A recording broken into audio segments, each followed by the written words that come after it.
Bismillahirrahmanirrahim. Assalamualaikum warahmatullahi wabarakatuh.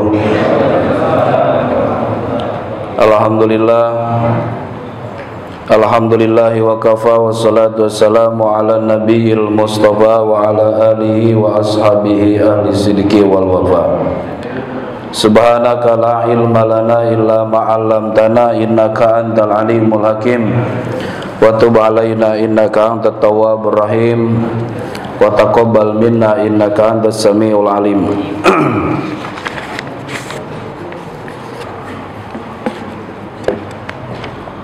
Rabbi zidni ilman warzuqni fahma. Jamaah Masjid Al-Hidayah yang dimuliakan Allah Subhanahu wa taala, bersyukur kita kepada Allah pada malam ini kita masih diberikan nikmat lahir batin, nikmat iman, nikmat Islam, nikmat sehat, panjang umur, serta nikmat kita diberikan kekuatan oleh Allah untuk menjalankan ibadah salat, terutama yang baru saja kita dirikan, yaitu salat maghrib berjamaah. Mudah-mudahan diterima oleh Allah Subhanahu wa taala.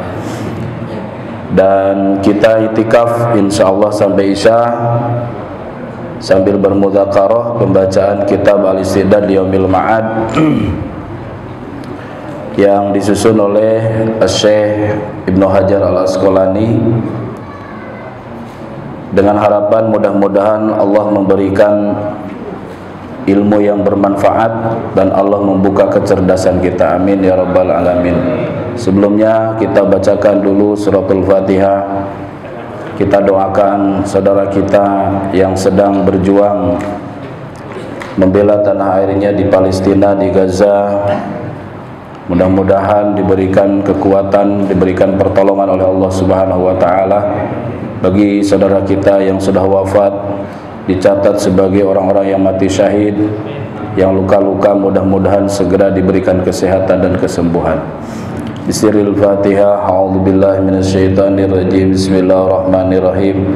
Alhamdulillahirabbil alamin, arrahmanir rahim, maliki yaumiddin. Iyyaka na'budu wa iyyaka nasta'in. Ihdinas siratal mustaqim. Siratal ladzina an'amta 'alaihim ghairil maghdubi 'alaihim waladdallin. Amin. Bismillahirrahmanirrahim. Wa an ba'dil hukamai, dan dari sebagian ulama yang bijak. Arba'atun, ada 4 perkara. Hasanatun, yang baik. Walakinna arba'atan minha ahsan, akan tetapi ada 4 perkara yang lebih baik darinya. Ada 4 perkara yang paling baik dari yang baik. Al-haya'u, sifat malu, minar rijali, dari laki-laki. Hasanun, adalah baik. Walakinnahu, akan tetapi sifat malu, minal mar'ati, dari kaum perempuan. Ahsan, lebih baik. Wal adlu, dan bersikap adil. Min kulli ahadin, dari setiap orang. Hasanun, adalah baik. Walakinnahu, dan akan tetapi berlaku adil. Minal umara'i, dari penguasa. Ahsanu, lebih baik. Wa taubatu, dan bertaubat. Minas syaikhi, dari orang tua. Hasanatun, adalah baik. Walakinnaha, akan tetapi bertaubat. Minas syababi, dari anak muda. Ahsan, adalah lebih baik. Wal judu, dan dermawan. Minal aghniyai, dari orang-orang kaya. Hasanun, adalah baik. Walakinnahu, dan akan tetapi sifat dermawan. Minal fuqara'i, dari orang fakir. Ahsanu, lebih baik. Jemaah dimuliakan Allah, jadi judulnya, nasihatnya, ada 4 perkara yang paling baik dari yang baik. Ada 4 perkara yang paling bagus daripada yang bagus. Yang pertama, al-haya'u minar rijal, sifat malu dari laki-laki. Ya, ada nama Pak Rijal. Nah, rijal laki-laki. Sifat malu dari laki-laki hasanun adalah baik. Kalau ada laki-laki punya sifat malu itu baik. Walakinnahu, akan tetapi sifat malu minal mar'ati dari perempuan ahsanu, lebih baik. Sifat malu ini merupakan satu daripada akhlak orang yang beriman, satu daripada cabang iman. Nabi bersabda, al-imanu sab'atun wa sab'una syu'batan. Iman itu ada 77 cabang. Fa'afdaluha, cabang iman yang paling utama, cabang iman yang paling pokok adalah qaulu la ilaha illallah, ucapan la ilaha illallah. Wa adnaha, dan yang paling rendah dari cabang iman adalah imatatul adza anit tariq, membuang gangguan, membuang duri dari jalan. Jadi kalau ada duri, ada batu, ada paku dari jalan, disingkirkan. Itulah sifat akhlak orang beriman. Ada pohon menjuntai ke jalan, mengganggu orang lewat, dipotong. Itulah ciri orang beriman, itu akhlak orang beriman. Jadi jangan marah kalau Pak RT baksos potongin pohon-pohon yang mengganggu jalanan tuh, itu bagian daripada iman. Ya. Wal haya'u, dan sifat malu itu syu'batun minal iman, satu cabang dari cabang iman. Jadi orang yang punya sifat malu artinya sempurna imannya. Bahkan Nabi bersabda, al-imanu wal haya'u qurina.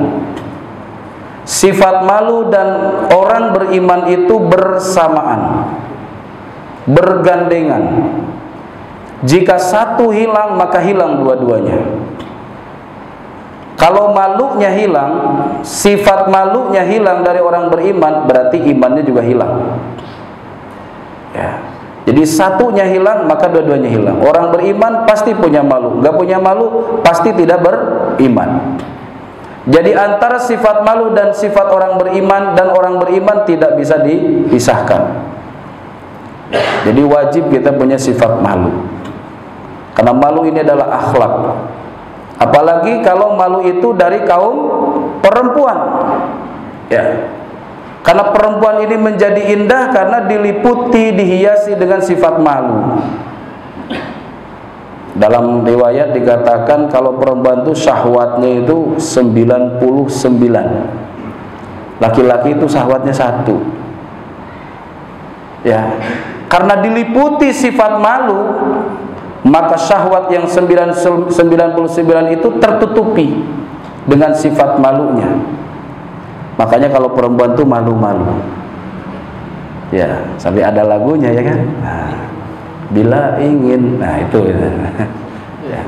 Cuma dimuliakan Allah, perempuan tuh sifatnya malu-malu. Nah, kalau laki-laki sifatnya, nah itu memalukan, kalau enggak malu-maluin. Padahal syahwatnya kecil gitu. Tapi karena malunya tipis, malunya kecil, nah itu.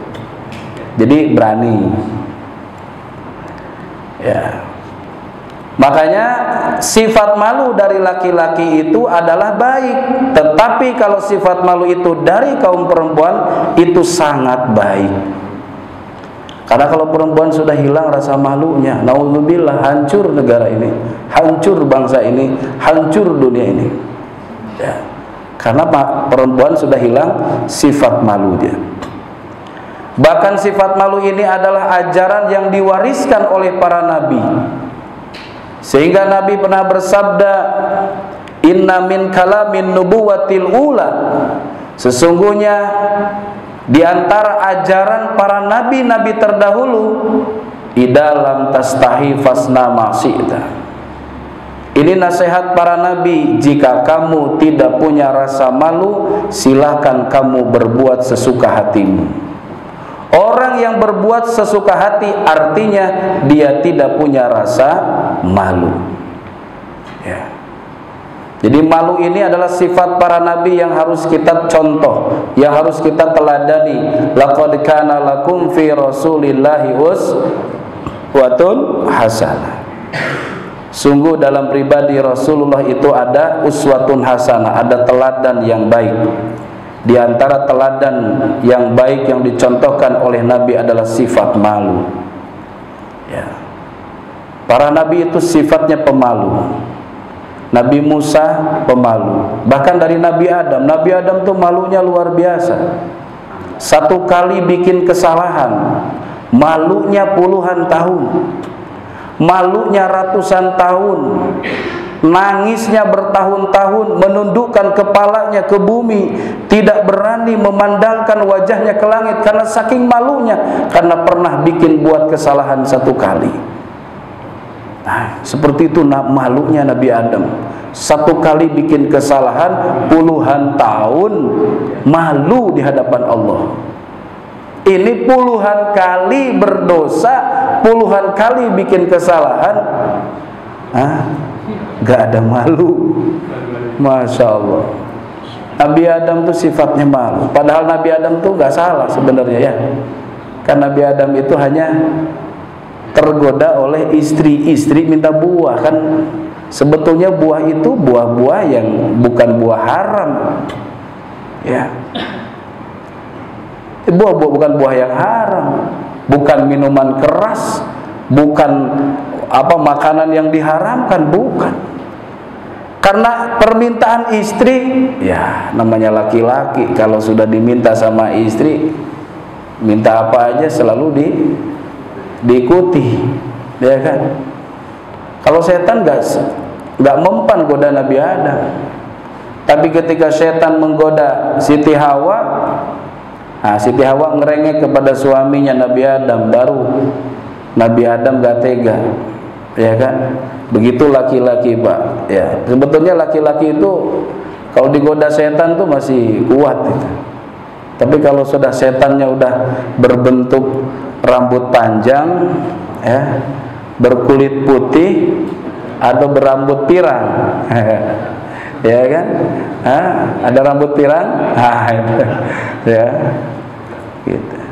Itu udah mulai kelepek-kelepek gitu, udah lemah imannya itu. Ya.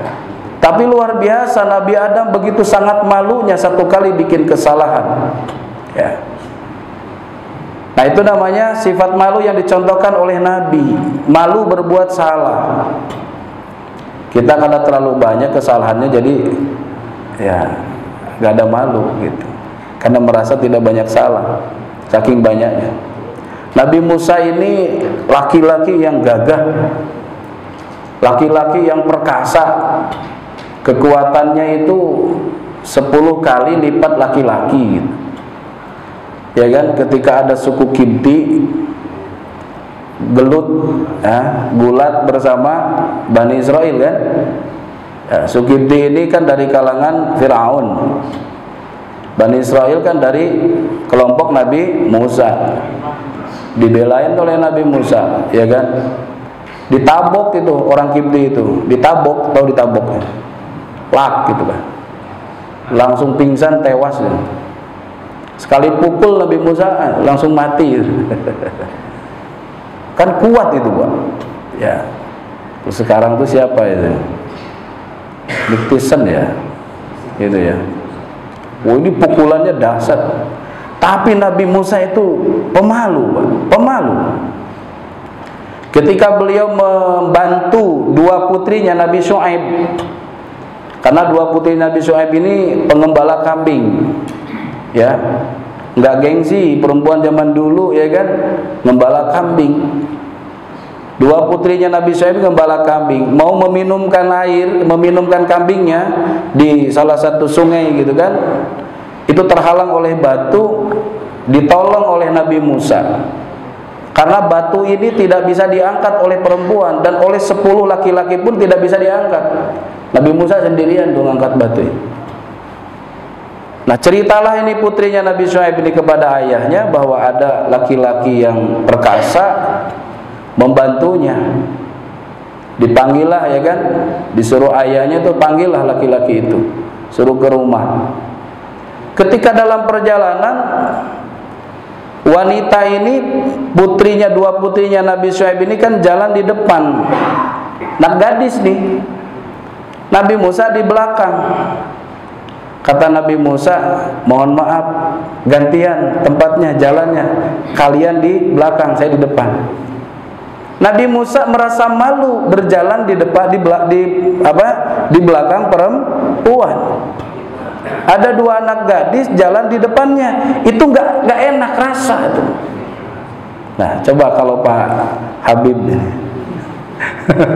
ada dua gadis di depan ya kan, Masya Allah. Kalau gadis zaman dulu kan tertutup, ya kan, tertutup, pakaiannya tertutup. Itu saja Nabi Musa merasa malu berjalan di belakang perempuan. Ya. Kalau sekarang, walah, roknya mini, kaosnya mini, ya. Kita di belakang, kira-kira mau disalib apa mau tetap di belakang? Nah, gitulah ya, pasti jawabannya di belakang. Ya. Wah, kapan lagi katanya kan gitu ya? Kapan lagi gitu ya? Dilihat. Dosa nggak dilihat. Apa? Mubazir. Masya Allah. Kenapa? Nggak punya malu. Hilang rasa malu itu. Ya. Innalikulli dinin khuluqa wa khuluqul Islam al-haya. Sesungguhnya setiap agama punya etika. Setiap agama mengajarkan akhlak. Wa khuluqul Islam, dan akhlak yang diajarkan oleh Islam al-haya adalah sifat malu. Ya. Sekarang Masya Allah, kalau saya dulu waktu masih kecil di kampung saya sulit nyari perempuan yang tidak pakai kerudung. Hampir nggak ada. Bahkan tidak pernah saya melihat perempuan pakai celana. Artinya perempuan tuh pakai rok. Ya, sarung gitu ya.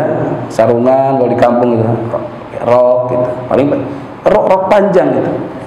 Dan susah nyari perempuan yang tidak pakai kerudung. Itu di zaman saya kecil. Itu belum lama lah, kan saya kecil kan belum lama ya. Ya kan? Masih kemarin kan gitu. Tapi begitu cepat berubah situasi itu. Sekarang Masya Allah, ya, justru gampang sekali sekarang nyari. Cobalah keluar dari rumah mau ke masjid. Ya, mau ke masjid aja. Benar, bukan mau ke mana, mau ke mall atau bukan mau ke pasar gitu. Kita mau ke masjid. Ngelihat juga tuh gitu. Yang terbuka aurat. Dan ibu-ibu gitu kan ya, jalan gitu beli sayur, pakai daster, Pak, dasternya sepaha. Ya Allah. Masya Allah. Tapi pakai kerudung kadang gitu ya. Kerudungnya dipakai tapi dasternya sepaha. Masya Allah. Nggak apa-apa, kan cuman ke depan rumah doang lah itu tuh. Kalau nggak punya sifat malu ya sembarangan aja. Padahal ini adalah akhlak Islam. Kata Sayyidina Umar, man qalla haya'uhu qalla wara'uhu. Siapa yang sedikit sifat malunya, maka sedikit sikap hati-hatinya. Ya. Orang yang enggak punya malu itu sembarangan, sembrono. Makan sembarangan, ya, berucap sembarangan, berperilaku sembarangan. Itu. Kenapa? Karena tidak punya malu atau sedikit rasa malu. Bahkan ini termasuk min alamatis saqawah. Kata Syekh Fudail bin Iyad, min alamatis saqawah qillatul haya. Di antara tanda-tanda kehancuran, di antara tanda-tanda kesengsaraan adalah qillatul haya, ketika berkurangnya sifat malu. Malu dalam arti apa? Sebagaimana yang disabdakan oleh Nabi, al-haya'u itu mendorong kepada berbuat kebaikan. Malu saya kalau nggak sholat, udah setua ini saya nggak sholat. Malu saya kalau nggak bisa baca Quran. Masa sudah setua ini saya belum bisa baca Quran. Itu malu yang baik. Ya, karena malu itu yang benar adalah mendorong kepada berbuat kebaikan. Pak, kenapa nggak pernah ke masjid, nggak pernah berjamaah? Malu saya kalau mau ke masjid. Nah, itu malu yang tercela, itu malu yang salah. Ya. Jadi yang pertama, kata ulama ahli bijak bahwa al-haya'u minar rijali hasanun walakinnahu minal mar'ati ahsan. Sifat malu dari laki-laki itu adalah baik, tetapi sifat malu dari wanita atau dari perempuan itu adalah lebih baik. Yang kedua, wal adlu min kulli ahadin hasan walakinnahu minal umara'i ahsan. Bersikap adil dari setiap orang adalah baik, akan tetapi bersikap adil dari penguasa itu lebih baik. Bersikap adil dari siapapun itu adalah kebaikan. Hatta dia orang kafir, hatta dia non muslim, kalau berlaku adil itu sangat terpuji. Apalagi kalau dilakukan oleh orang Islam. Ya. Wa aqsitu innallaha yuhibbul muqsitin. Berbuat adillah kalian karena sesungguhnya Allah mencintai orang-orang yang berbuat adil. Bahkan ini selalu dibacakan di dalam setiap khutbah, innallaha ya'muru bil adli wal ihsan. Sesungguhnya Allah memerintahkan untuk berbuat adil. Jadi sifat adil ini adalah baik dari siapapun, akan tetapi kalau keadilan itu dari penguasa itu adalah lebih baik. Ya. Adil itu apa? Jemaah dimuliakan Allah, adil itu berbeda-beda artinya. Adil bisa diartikan al-musawat, artinya diterjemahkannya sama. Ya, ini contoh saja ya. Kalau bapak punya istri 2, contoh, ini contoh. Bukan doa, bukan ya. Kalau doa nanti semuanya ya dikabul semuanya, kan repot nanti saya, ya kan. Jadi ini contoh aja, kalau bapak punya istri 2, ya kan, istri tua sama istri muda sama-sama nggak punya anak, bapak kasih nafkah masing-masing 1 juta, nah itu sama, namanya adil, ya. Atau bapak gilir, nah gilirnya harus sama tuh. Kalau 7 hari 7 hari ini. Istri tua 7 hari, istri muda 7 hari. Jangan mentang-mentang istri tua dikasih seminggu, yang muda sebulan gitu. Nah, ini nggak adil. Ya. Jadi adil bisa diartikan sama. Sama dalam arti apa? Sama dalam arti hak, mendapatkan hak. Apa hak itu nafkah? Apakah itu hak itu pendidikan? Hak itu termasuk apa? Kekuasaan. Hak itu termasuk kehormatan. Itu wajib terlindungi semuanya secara adil. Perempuan sekolah, laki-laki sekolah. Ini namanya kesamaan hak dalam pendidikan. Kesamaan hak di dalam hukum, di hadapan hukum sama. Ya, tidak dibeda-bedakan. Di dalam kekuasaan juga sama, ya. Ini namanya adil yang diartikan sebagai al-musawat atau sama, sama rata. Adil juga bisa diartikan tawazun. Tawazun itu artinya adalah keseimbangan, ya, antara kebutuhan jasmani dan kebutuhan rohani, antara kebutuhan duniawi dan ukhrawi. Nah, ini secara seimbang, itu namanya adil. Karena kan Islam tidak mengajarkan kerahiban. Kerahiban itu artinya fokus di dalam ibadah mahdhoh tanpa memikirkan ibadah goer mahdhoh. Nggak ada perintah dalam Islam itu kamu harus di masjid terus gitu ya, dari pagi sampai pagi lagi. ya, atau sholat terus gitu, nggak berhenti, nggak peduli anak, nggak peduli istri. Nah, itu tidak diajarkan oleh Islam. Karena dalam Islam itu ada al-iqtisad bil ibadah, ada namanya seimbang, ya, seimbang dalam memenuhi kebutuhan duniawi dan ukhrawi, jasmani dan rohani. Nah, ini namanya kita sedang memenuhi kebutuhan rohani. Ya, kalau jasmani alhamdulillah tadi dari pagi udah salapan lontong sayur, ya kan? Di musola apa di mana tadi? Di masjid ya? Nah, nyampe rumah ya kan ditanya sama istri, udah sarapan belum bang? Belum. Padahal di masjid lontong sayur. Kenapa? Karena belum makan nasi. Ya, akhirnya makan nasi lah di rumah. Ya. Siangan dikit beli gorengan, agak mie ayam. Ya kan? Makan sudah dipenuhi kebutuhan jasmani kita, olahraga dan sebagainya, ya kan? Nah, tinggal bagaimana rohani kita. Jangan sampai rohani kita kurus, jangan sampai rohani kita kering, tidak dapat vitamin, tidak dapat asupan gizi. Ya, caranya apa? Ya kita ke masjid, sholat berjamaah, duduk taklim, baca zikir, baca Quran, perbanyak doa. Ini dalam rangka memenuhi kebutuhan rohani kita. Karena sesungguhnya yang menjadi sumber kehidupan itu kan rohani, ya Pak ya. Ya. Ini kita ini bisa begini ini karena ada rohaninya kan. Kalau nggak ada rohnya gimana? Bergelimpangan semua ini. Iya, nggak ada yang tersenyum, nggak ada. Karena nggak ada rohaninya. Berarti yang menjadi sumber kehidupan ini rohani. Hidup ini tergantung rohani. Rohani sehat, insya Allah jasmaninya sehat. Orang mau diperbaiki kayak apapun jasmaninya, rohaninya sakit, jiwanya sakit, tetap aja Pak nggak bahagia. Ya, berapa banyak orang yang ke masjid itu ada orang-orang yang duduk di kursi, ya kan? Ya, fisiknya sudah lemah, ya kan? Tapi rohaninya kuat, rohaninya sehat, kuat ke masjid, kuat baca Quran, bahkan kuat puasa. Tapi kalau orang ini jasmaninya sehat, ya kan? Badannya seterak, tapi rohaninya, jiwanya sakit. Selangkah saja ke masjid nggak kuat. Sebentar saja duduk di masjid sudah nggak kuat. Nah, jadi ini yang penting rohani. Makanya jemaah dimuliakan Allah, kita bagi waktu ini ya, antara kebutuhan jasmani dan kebutuhan rohani, antara duniawi dan ukhrawi.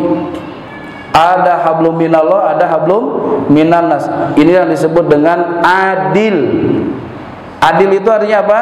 Seimbang, tawazun. Sehingga ada orang datang kepada istrinya Rasulullah SAW bertanya tentang bagaimana Rasulullah itu dalam kehidupannya. Disampaikanlah oleh istrinya. Kemudian 3 orang ini berkata. Satu orang mengatakan, demi Allah dari mulai sekarang saya tidak akan makan di siang hari, saya mau puasa terus. Yang satu orang lagi mengatakan, demi Allah saya tidak akan pernah tidur, saya mau tahajud tiap malam, saya mau habiskan setiap malam dipakai sholat. Yang satu orang lagi mengatakan, demi Allah saya tidak akan kawin, tidak akan kawin, saya mau ibadah aja. Gitu. Apa yang mereka ungkapkan itu terdengar oleh Rasul. Rasul kemudian keluar menjumpai 3 orang ini. Apa kalian tadi katakan? Saya dengar di antara kalian ada yang mengatakan tidak akan pernah makan di siang hari, mau puasa terus. Ada juga yang mengatakan di antara kalian tidak akan pernah tidur, mau sholat terus tiap malam.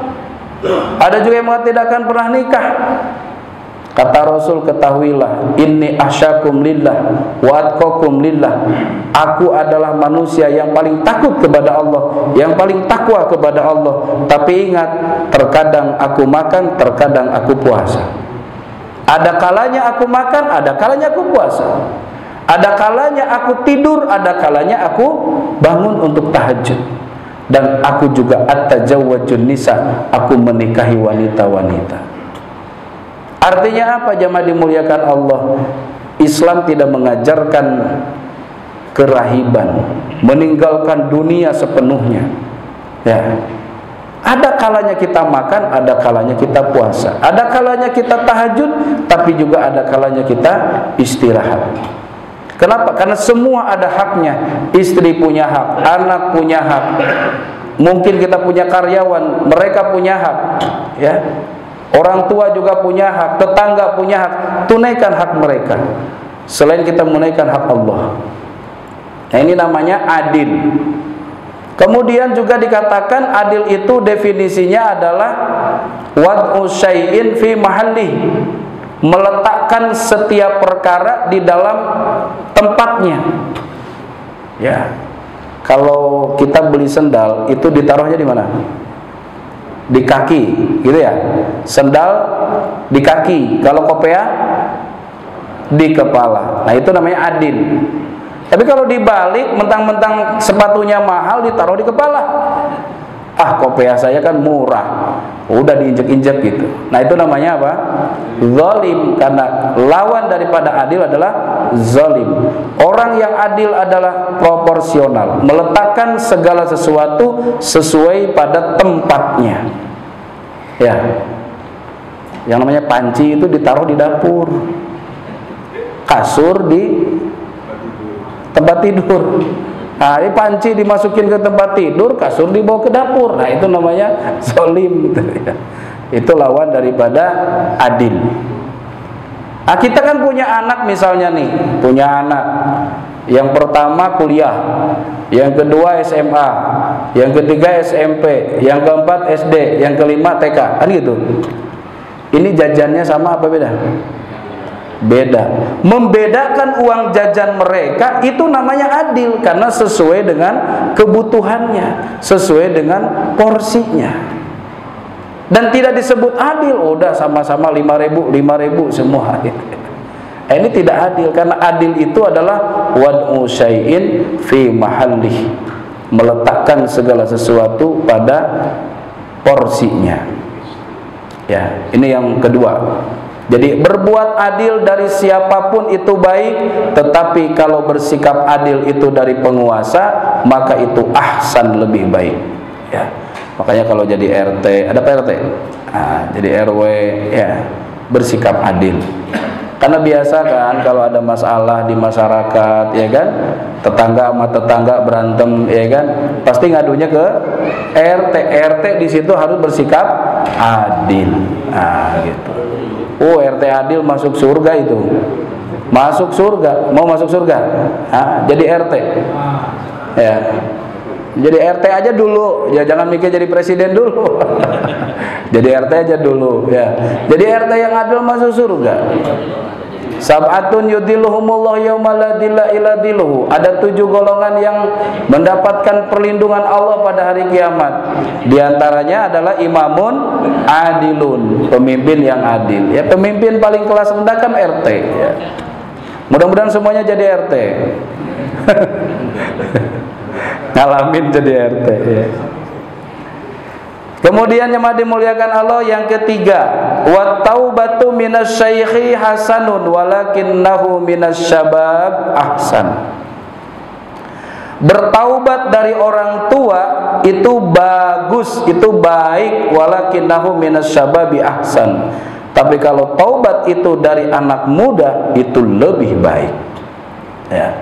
Kalau ada orang tua, ya, kalau di sini anak muda semua saya lihat, ya, nggak ada orang tua. Ya, kalau ada orang tua taubat, masuk ke masjid, gitu kan, ikut ngaji, jangan diledek. Ya, bagus itu. Ya, tatoan gitu ya. Udah tua, tatoan, ya. Mau ke masjid, mau ngaji, waduh, itu disambut bagus itu, ya, bagus itu. Ya. Jangan ini, kamu ke masjid baru udah tua baru masjid. Nah, jangan begitu. Ya. Orang tua taubat itu bagus. Walakinnahu, akan tetapi taubat itu minas sabab dari anak muda ahsan, lebih bagus. Tapi kalau ada anak muda taubat kepada Allah, dia rajin ibadah, itu lebih bagus. Gitu. Makanya ini kan anak muda, ada anak muda semua kan tadi saya bilang gitu ya. Ya, disambut Pak DKM, ya. tawarin, Pak, mau ngopi, Pak? Tawarin kopi. Ya, disambut, senang, bahagia. Kenapa? Allahu afrahu bi taubati abdihi. Allah itu sangat bahagia ketika ada seorang hambanya yang bertaubat. Ya, digambarkan dalam hadis Nabi, ketika ada seseorang dalam perjalanan, ya, dalam perjalanan jauh, dia membawa kendaraan. Di atas kendaraannya itu penuh dengan perbekalan, ada uang, ada makanan dan sebagainya. Di tengah perjalanan si musafir ini kelelahan, capek, akhirnya tertidur. Pas bangun tidur, itu kendaraan yang di atasnya penuh dengan perbekalan, uang segala hilang. Kaget ya kan. Astagfirullah, kemana nih kendaraan saya? Dicari-cari kendaraannya itu. Ya, kenapa? Karena ini satu-satunya kendaraan dan semua perbekalan ada di atas kendaraan itu. Karena saking lelahnya mencari kendaraan itu, akhirnya tertidur dia di situ. Bangun tidur, kendaraannya sudah ada di sampingnya dan perbekalannya tidak berkurang sedikit pun, uangnya tidak berkurang sedikit pun. Gimana reaksinya? Bahagia nggak? Alhamdulillah, ya kan? Sujud syukur, alhamdulillah. Saking bahagianya, itu kendaraan yang hilang ketemu, uang yang hilang ketemu, ya, semua benda-benda yang berharga itu ketemu. Itu begitu luar biasa gembiranya.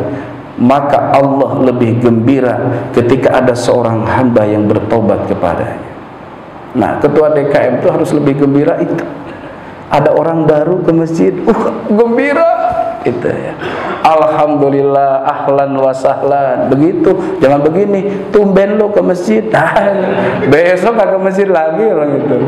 Aduh, gak enak Ustaz saya dibilang tumben katanya. Nah, jangan. Disambut, Pak. Kalau ada orang tobat tuh disambut, ya. Innallaha yuhibbut tawwabin. Allah itu mencintai orang-orang yang tobat.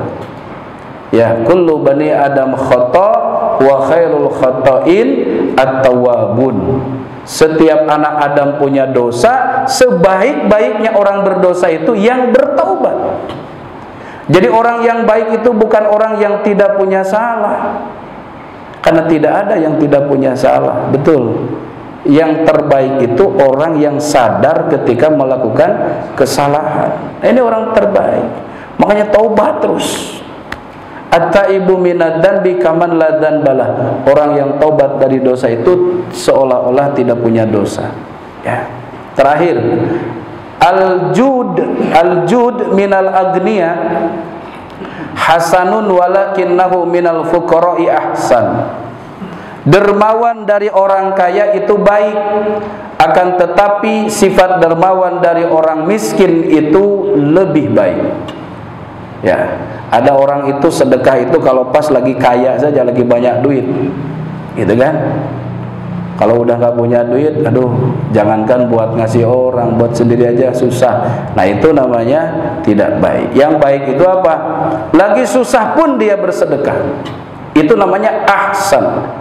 Ya, kata Imam Syafi'i, ya, asyaddul amal, ya, amal yang berat itu apa? Al-jud min killah.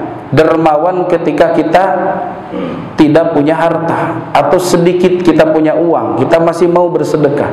Ini adalah amal yang utama. Ya. Jemaah dimuliakan Allah, as-sakhiyu habibullah. As-sakhiyu habibullah. Apa artinya? Orang dermawan itu menjadi kekasih Allah. Makanya kalau kita baca kisah-kisah para wali, orang-orang soleh, para ulama, itu mereka rata-rata dapat hidayah dari Allah itu gara-gara mereka berderma, gara-gara bersedekah. Ya. Kebanyakan orang-orang yang husnul khatimah itu ahli-ahli sedekah. Salah satu contoh kisah tentang Bahram al-Majusi. Pernah dengar? Bahram al-Majusi ini namanya aja al-Majusi, berarti agamanya apa? Majusi. Suatu ketika Syekh Abdullah bin Mubarak ibadah haji. Ya, beliau tawaf. Selesai tawaf, beliau sholat di Hijr Ismail. Di situ kemudian beliau tertidur. Di dalam mimpinya, di dalam tidurnya beliau bermimpi berjumpa Rasul. Apa yang disampaikan oleh Rasulullah, wahai Abdullah bin Mubarak, nanti kamu kalau sudah pulang ke Baghdad, cari namanya Bahram al-Majusi. Ya. Sampaikan salam dariku. Katakan kepada Bahram, Allah telah meridhoimu. Maka terbangunlah Abdullah bin Mubarak, kaget. Kenapa? Sambil beristi'adzah, a'udzubillahi minasyaitonirrajim.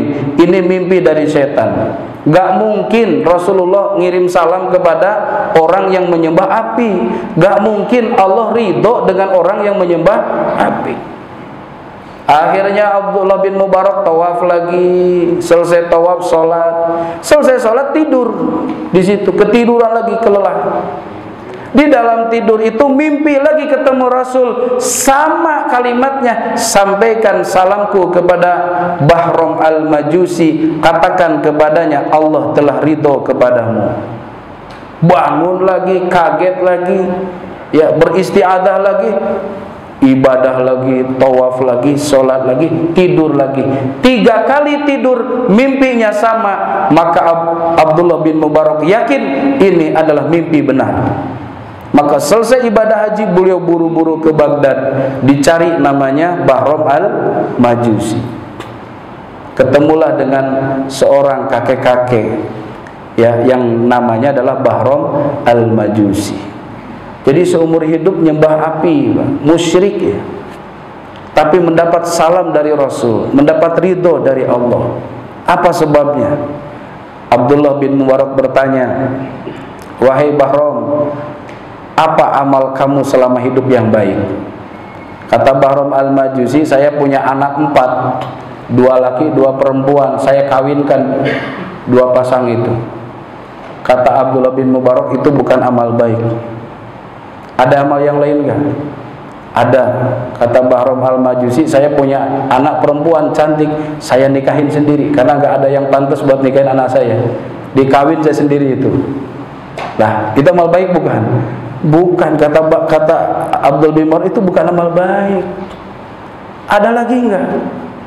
Diceritakan oleh Bahram al-Majusi, ketika saya mau menggauli anaknya itu, putrinya itu, tiba-tiba ada seorang perempuan miskin, ya, datang ke rumah saya. Kan biasa kalau laki-laki mau menggauli perempuan itu kan dimatiin lampunya, dinyalain oleh si miskin itu, dimainin lampunya itu, nyalain, hidupin, nyalain, hidupin.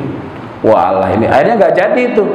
Bahram al-Majusi itu mau menggauli anaknya itu, dikejar lah gitu, sampai di gubuk. Ternyata di gubuk itu ada 4 anaknya sih. Orang miskin ini sedang menangis. Mah, bawa makanan apa? Aku sudah lapar, mah.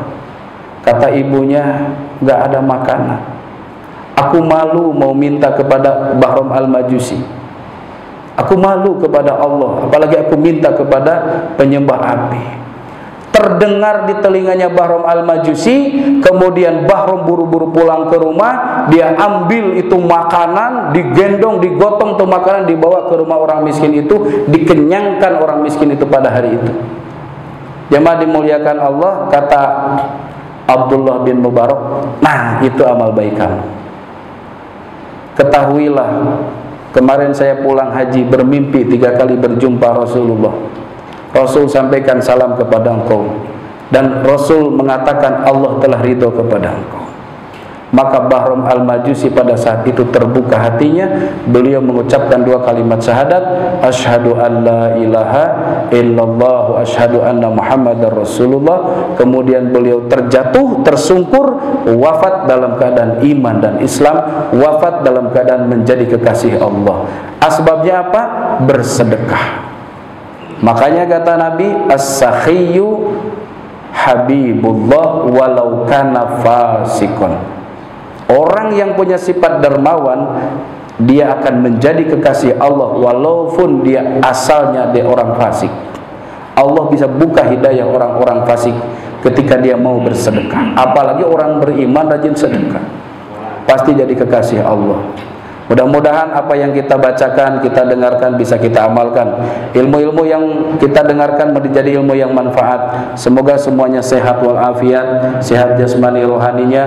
Allah berikan rezeki yang halal dan barokah, anak-anak soleh dan solehah, rumah tangga yang sakinah mawaddah warahmah, kampungnya yang barokah. Subhanakallahumma wa bihamdika, asyhadu an la ilaha illa anta, astaghfiruka wa atubu ilaik. Terima kasih. Wassalamualaikum warahmatullahi wabarakatuh.